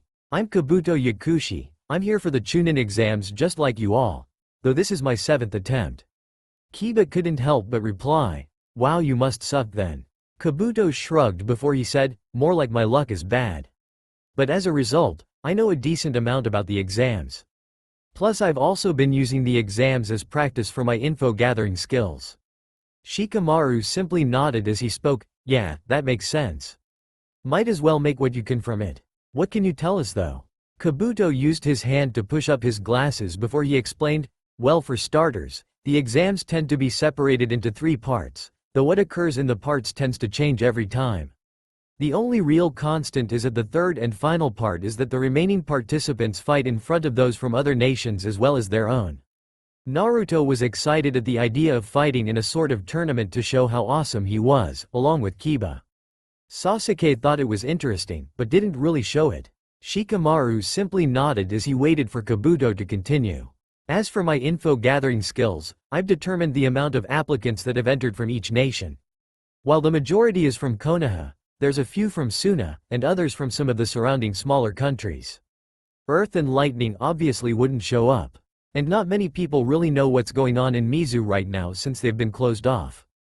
Kabuto explained further. He then pulled out a deck of cards as he then spoke, and lastly, these are my pride and joy, my ninja info cards. I've managed to compile the data on a majority of the genins here. Though if some things are missing, don't be surprised. This seemed to pique the interest of Naruto, Sasuke, Kiba, and Shikamaru. The first 3 had some people in mind they wanted info on. Meanwhile the latter was interested in what kind of info he had. The first to ask was Sasuke. What can you tell me about Neji Hyuga and his team? Kabuto in response laid out 3 cards before charging chakra into them. The cards then showed the group the info Kabuto had gathered. It showed a portrait of them, who their sensei was, their attributes in the ninja arts, a bit of text, and lastly, most important to at least 2 people there, the number and rank of missions they've been on. While Shikamaru simply just thought of it as him maybe knowing some of the Chunin who did the mission requests, Minato was somewhat alarmed. It meant this boy had very, very good information gathering skills. But more importantly, he had to know at least one thing in particular. If he was right, he planned to warn Naruto and Co about just what might be coming for them. Meanwhile Kabuto began his explanations. Neji Hyuga is a member of the branch family of the Hyuga clan. His team consists of Rock Lee and Tenten, with Mike Guy as their sensei. Mission-wise, he and his team have done the usual Ds, with a few Cs and 1 or 2 B-rank missions. though I wouldn't be surprised since they decided to wait a year before entering the exams. He tends to specialize in his clan's taijutsu, which focuses on immobilizing their opponent as well as dealing internal damage. Lastly, he was the top shinobi of his class, so he might be a decent challenge. Next we have Tenten, not from a clan, but fairly decent. From what I can tell she's a weapon specialist, but not anything worth extreme mention in comparison to her teammates. Though the fact she's been with Might Guy for a year does say some things considering how enthusiastic he is about training. Sakura couldn't help but shudder at the last remark, she knew quite well what he meant. Kabuto then continued. And lastly we have Rock Lee. He relies entirely on taijutsu due to an issue with his chakra coils. However, it can be noted his taijutsu skills are within the Chunin level or higher. So if you ever had to fight him, my recommendation is Genjutsu. After that Sasuke simply let out a HNN, as he then let the next person go, which was Kiba. What can you tell me about Haku from Konoha? This caused the rest of the group to let out a sweat drop. He was clearly still showing his attraction to her, but they all knew she would likely never return it after she threatened him earlier. Kabuto shrugged as he put away the previous 3 cards and pulled out another one that he then put his chakra into. Let's see here, Haku is a member of Team 7 who joined a month ago, and her teammates are Naruto Uzumaki, Sasuke Uchiha, and Sakura Haruno. I will say 4-member teams are a bit rare, but based on their mission record, I'd say it works. As a team they've done the usual D missions with some C-rank ones. However, here's where things get interesting. She originally came here with Team 7 and Zabuza Momochi, the demon of the hidden mist. From what I know, both have joined the village, though I don't know where Zabuza is at the moment. Also, she seems to have a Kenkai Genkei that lets her use ice style. Quite impressive. Kiba couldn't help but gawk at the info. Not only did said girl have a bloodline, but she also had connections to one of the most infamous shinobi from Mist. He could already imagine what Zabuza would do to him if he got fresh with Haku. And thus, Kiba decided to give up on trying to woo Haku. Before Naruto could ask Kabuto, he heard Minato tell him, "Naruto, other than whoever you ask about yourself. Say you just want to see how you stack up. Something seems a bit fishy here." After listening to his father's advice, he asked Kabuto, Gaara of the Sand and his team, and myself. Kabuto gave him a smirk. Narcissist much? Naruto shot right back as his father recommended, "Just want to see how I stack up."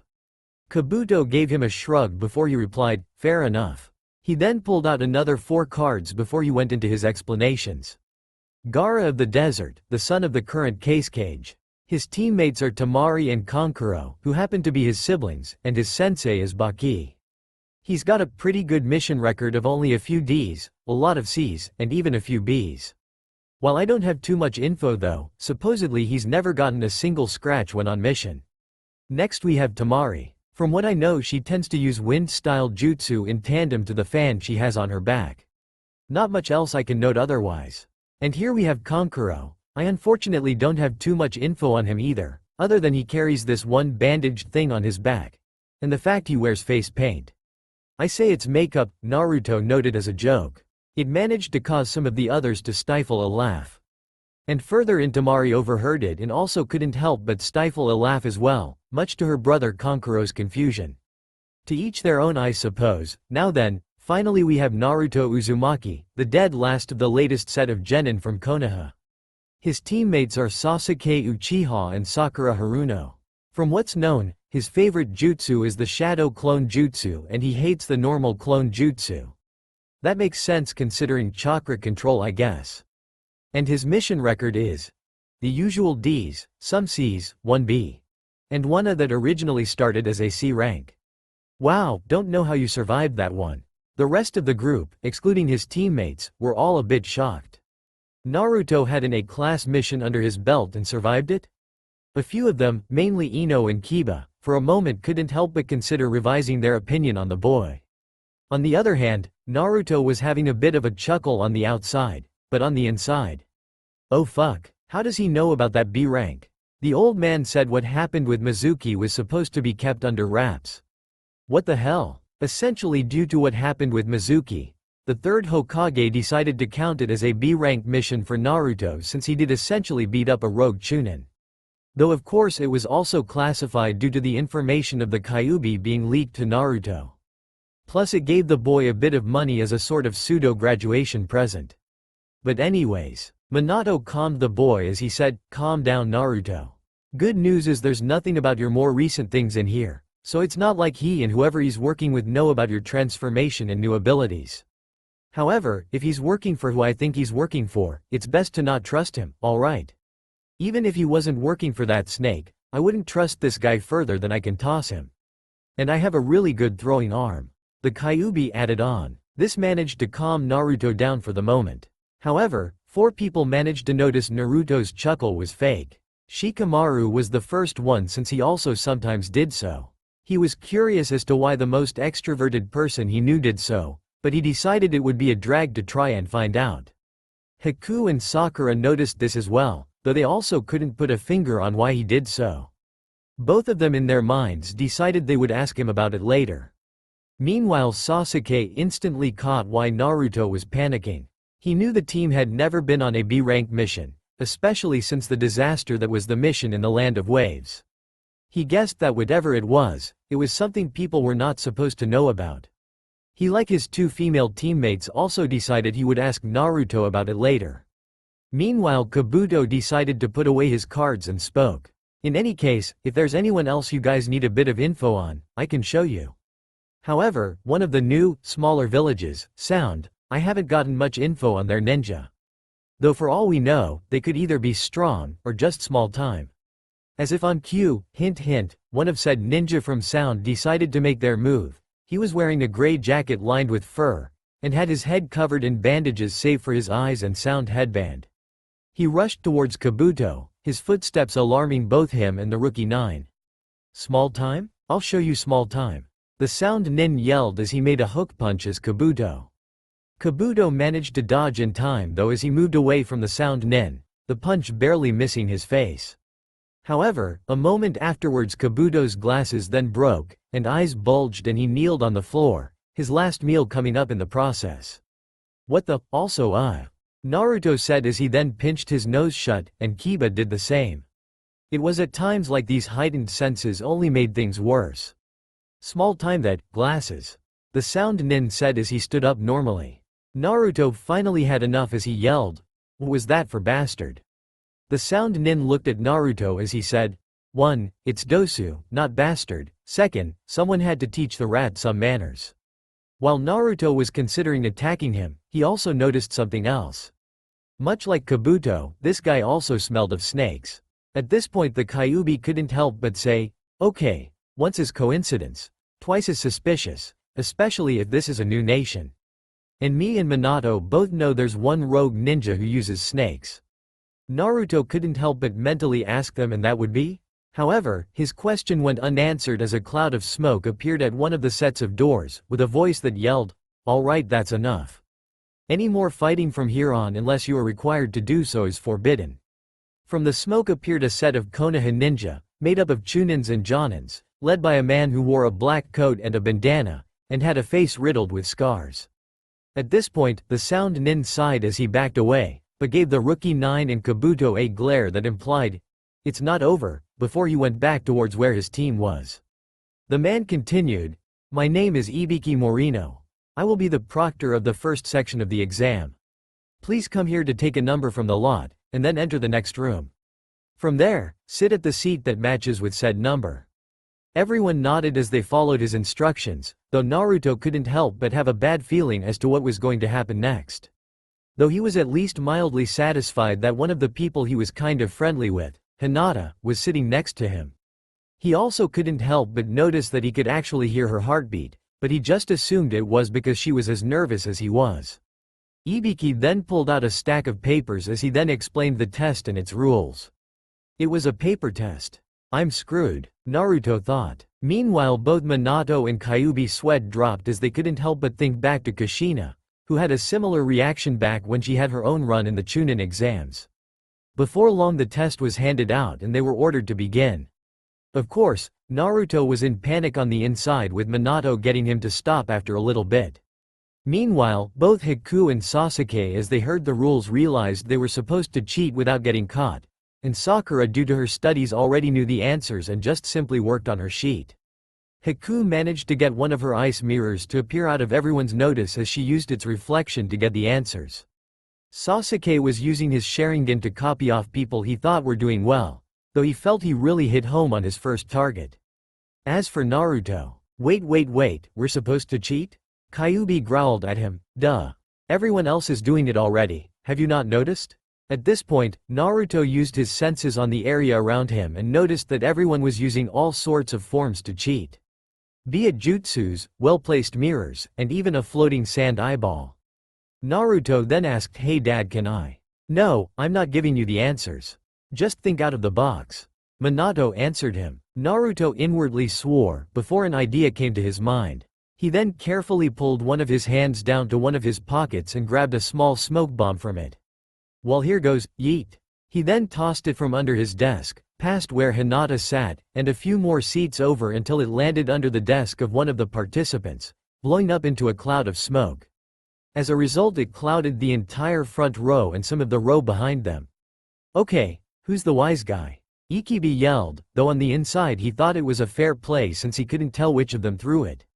Meanwhile, within the smoke, Naruto quickly summoned a shadow clone and had it transform into the smallest thing he could do. A fly. Minato smiled as he said, yeah, that's outside of the box. Meanwhile, the Kyuubi thought it would be hilarious if someone swatted the transformed clone down. As the smoke settled, all it revealed was all the participants at their seats. And so, everyone was none the wiser as a fly flew up to the ceiling. Ibiki then barked, all right. I don't know which one of you did that, but if it happens again, I'm deducting points from all of you in the front row. All of them couldn't help but pale a little before they went back to their tests. Though Naruto knew he probably wouldn't need to do so again, Sasuke caught on to what Naruto did due to his Sharingan and mentally admitted that it was a solid plan. The two Hyugas in the test noticed as well. Hinata was impressed at how Naruto came up with such an idea. She was a bit worried that she would have to help him cheat by showing him her answers. Meanwhile, Neji thought while the idea was dumb, it worked, so he had to give him some points in that regard. Meanwhile, Haku and Sakura had a feeling it was Naruto who did it, especially when a fly landed near Sakura's paper and did what looked like a wave at her. She simply rolled her eyes at that and let the clone take a look at her answers before it flew away and dispelled itself somewhere. Though not before it went to troll some poor shop owner that wouldn't sell to Naruto due to him being a demon. With that, its memories were sent to the original Naruto, who had held back a laugh at the memory of a shopkeeper desperately trying to swat him as the clone kept landing all over the man's body, which also caused said shopkeeper to hit themselves in the balls 3 times, proceeded to write in the answers he got from Sakura. He also quickly wrote something on the back of the paper before he flipped it back up. Just as he did so, Ibiki barked, all right, it's time for the 10th question. Okay, screw it, this is taking too long. I'm just going to say everything went as it did in canon, from where Ibiki explained the rules, some of the people deciding to quit, and Naruto making his statement so that Hinata didn't quit out of fear. Yada yada yada. Okay, back to actually writing the story. As a result of Naruto's little speech, no one else left the room, causing Ibiki to smile as he said, well then, congratulations. Everyone here has passed the first exam. After Ibiki's remark that the remaining people in the room had passed the exam, as well as the group's reaction, save for a few such as Gaara, Ibiki let out a grin as he explained the purpose of the exam to them. For the first 9 questions, we set up the rules to force you to cheat in order to test your skills in gathering information discreetly. A ninja needs to be able to be skilled in gathering such info from their enemies for their nations at times. Though the one with the smoke bomb, I'll give you credit that rather than discretion, you went for distraction, so nice one. Just don't think it'll work every time. Naruto fought the urge to scratch the back of his head at that remark. Then Tamari asked, then what about the last question? What was the point of that? Ibiki then gave his answer. That was the most important part of the test. Say you're given a mission that will likely put your lives on the line, and if it succeeds, will greatly help your village, but you have the choice whether to accept or reject it. Obviously a true Chunin would take it, despite the risks, in order to support their village. He then took his bandana off, showing the scars that ran all over it from numerous types of torture. He then put his bandana back on. One of the things Lord Third has said is a shinobi is one who endures. They have to in order to not only accomplish their mission, but make sure their comrades get back in one piece. And that is what I leave to you all as the first exam proctor. He was about to conclude the first part, but out of the corner of his eye he could see the black ball flying towards the windows from outside.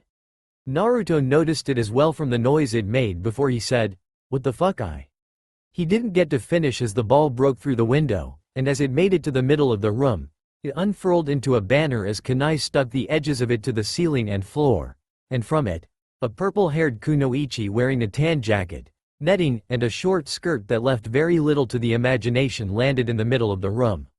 "Alright brats, I'm Anko Mitarashi, the second exam proctor," she yelled. In response to her actions, the majority of the people had 3 reactions. 1. They were blinking as they tried to process the information. 2. They were being perverts as they saw the little amount of clothes she wore. And 3. They were asking themselves what the hell is going on. However, some responded differently. Well, at least 3 of them. Gaara didn't really care, however. Naruto and Haku both thought that was actually kinda cool. Bad timing though. But I should ask her how to do that. I can think of a few pranks with that. After said thought though, Naruto noticed that Anko too smelled of snakes, though in comparison it was different from the musty smell from Kabuto and the sound nens. To be fair, she is Orochimaru's student. Both of them use snake summons. Though unlike Orochimaru, Anko isn't like that man. Minato said to satisfy Naruto's curiosity. The Kyuubi also added to that. He means she isn't a psycho bent on immortality and not a pedophile. Minato looked at the Kyuubi for a moment with a stare. What? I'm not wrong. Naruto then responded, true enough. Hence why we left that warning. Though knowing our team's luck, we'll end up having to confront him probably. Minato wanted to deny that, but then again, Team 7's first C-rank mission turned from a simple escort into an A-rank job to save an entire country. The Kyuubi simply shrugged, before it said, how about we pay attention to the proctor for now? Naruto simply nodded as he focused back on the outside world. He even happened to get back just in time. Well, I'll be cutting their numbers down in half. Alright all of you, the first part is over. For those continuing, you're to be at the entrance to Training Ground 44 in less than an hour. I'll see you there, so get moving.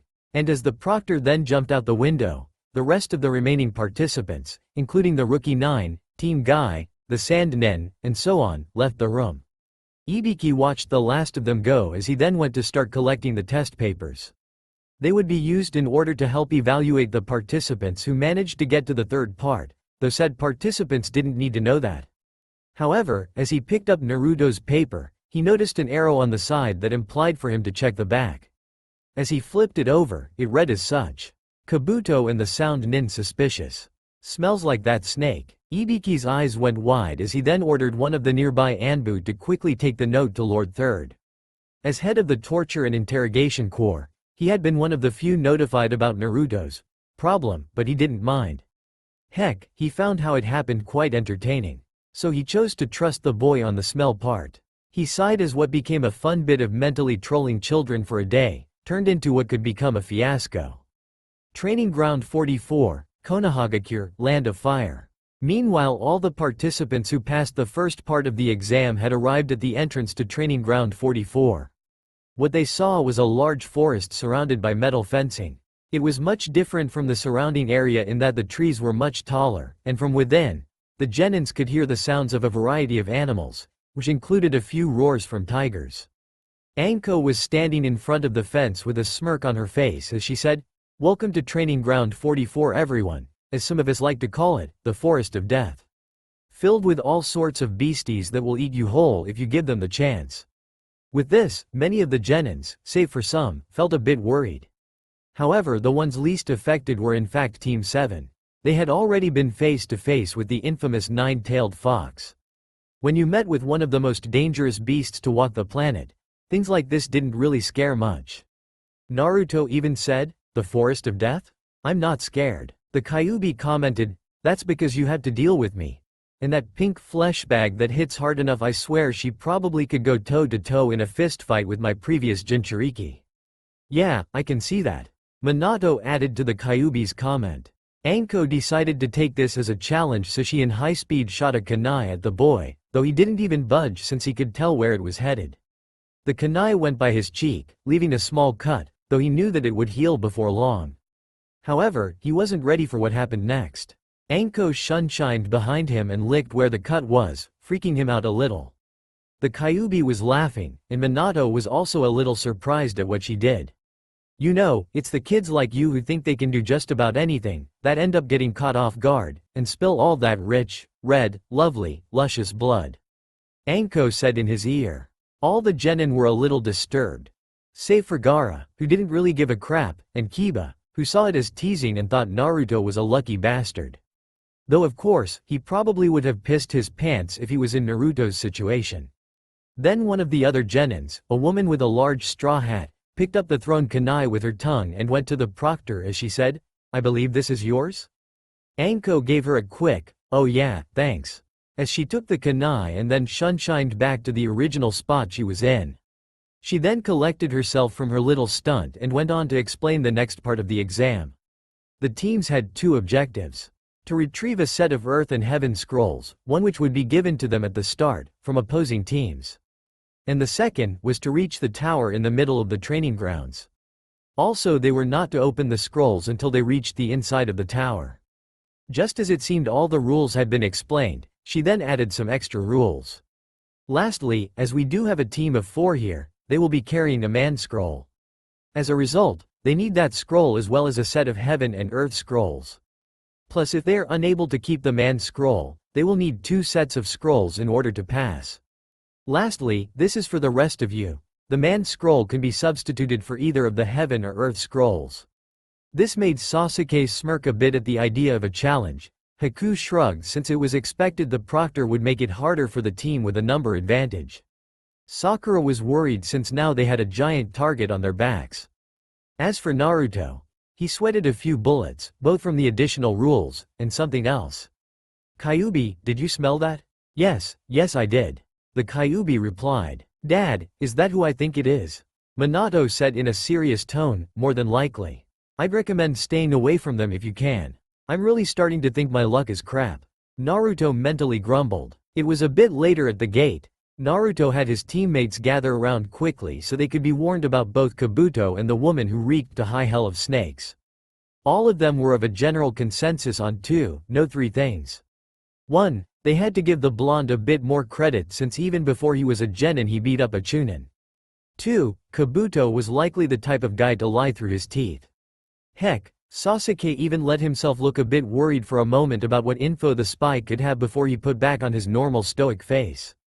Haku noticed it, but decided not to say anything about it for the time being. And 3. If they saw the straw hat wearing kunoichi, to get the fuck out of Dodge. If it was who the ex-Hokage thought it was, there was little chance of them getting out unscathed. However, they didn't have much more time before the bell rung, so they decided to adopt a strategy of finding the 2 scrolls, get to the tower, and avoid the one ninja at all costs. Heck, they also made a password based off a poem in case of transformations or illusions. Of course though, Naruto couldn't remember it for the life of him.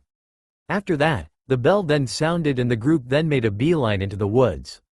Their formation was Sasuke in front, checking in front of them every now and then with Sharingan since he could see chakra, Sakura and Haku in the middle so that they could support the front or rear, and Naruto in the rear, since with his senses it wouldn't be easy to catch him off guard. As they ran along the trees, Naruto yelled, "Got one!" as he summoned a shadow clone that went back to the area behind them. The rest of the team jumped down onto the ground as they waited for the clone to pull their pursuer out into the open. It was then the pursuer, a nin from a megacure that wore white and a sort of gas mask, slammed down onto the ground, courtesy of the clone that Naruto summoned earlier. They had a feeling someone would follow them, so they simply set up a way to get things done and over with quickly. The rain nin got himself out of the ground, only to have his eyes widen as he was now in front of the group he was pursuing. He should have known better than to go scout on his own, but the idea of the man scroll had made him a bit greedy. "So, are you going to hand over the scroll you have, or will we have to take it?" Sasuke said with a smirk. The nin jumped back as he started making hand signs as he said, "Yeah right you brats, I'll be taking that scroll from you." But just as he was about to finish his jutsu, he was punched in the gut by Naruto. Normally he would have done a bit of how awesome he was and all that, but with what could be the snake Sannin around, Naruto decided there was no time for the usual theatrics, thus. Sorry, no time. Sakura, check him for the scroll. Sakura nodded as she checked the man's pockets and pouches. In one she found a scroll of earth. Sasuke nodded as he said, alright then, that's one. Now let's. But before they could continue, a strong gust of wind hit the group. While a majority of the group managed to stick to the ground, Naruto, who was the wind's direct target, was sent flying. Of course, as he flew, he let out, ffuu.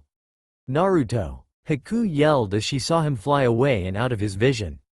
The wind then died down. The group was about to go towards where he was. Naruto then came out from some of the brush, a bit disheveled, but he looked fine. At this point though, Sasuke then asked Naruto, Naruto, what's the password? The blonde in front of them then repeated the password perfectly. For a moment, Sakura breathed out a sigh of relief, but then Sasuke added on. Okay, turn off those seals for a moment. Naruto looked at him a bit confused as he said, which seals again? Sasuke, as well as Haku, then sent a barrage of attacks at the blonde, who ended up dodging all but one, which made his eyes widen as he noticed the explosive tag on it. The tag then exploded, through, Naruto, jumped out of the smoke, revealing rather than Naruto, it was actually the grass kunoichi Naruto warned them about. Well, shit. Sasuke couldn't help but swear at the situation. Sakura let sweat drop from her head as she prepared himself. And Haku let out, well, this day went from 0 to 100. The team just hoped Naruto was in a better situation than they were right now.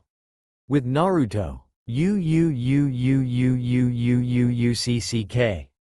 The boy yelled as he flew, finally being stopped as he hit a tree. He then fell to the forest floor. After a moment he got back up, with only a scratch here or there that healed a few moments later. And while he was annoyed about what just happened, he was worried. Not only was that a powerful wind jutsu from what he could tell, but it also smelled of snakes. But just as he was about to get moving, he could hear and feel something behind him. He slowly turned around to come face to face with a giant snake, its yellow eyes looking at him. Naruto couldn't help but let a few sweat drops crawl down the back of his neck. He was pretty sure it could swallow him whole if it wanted to.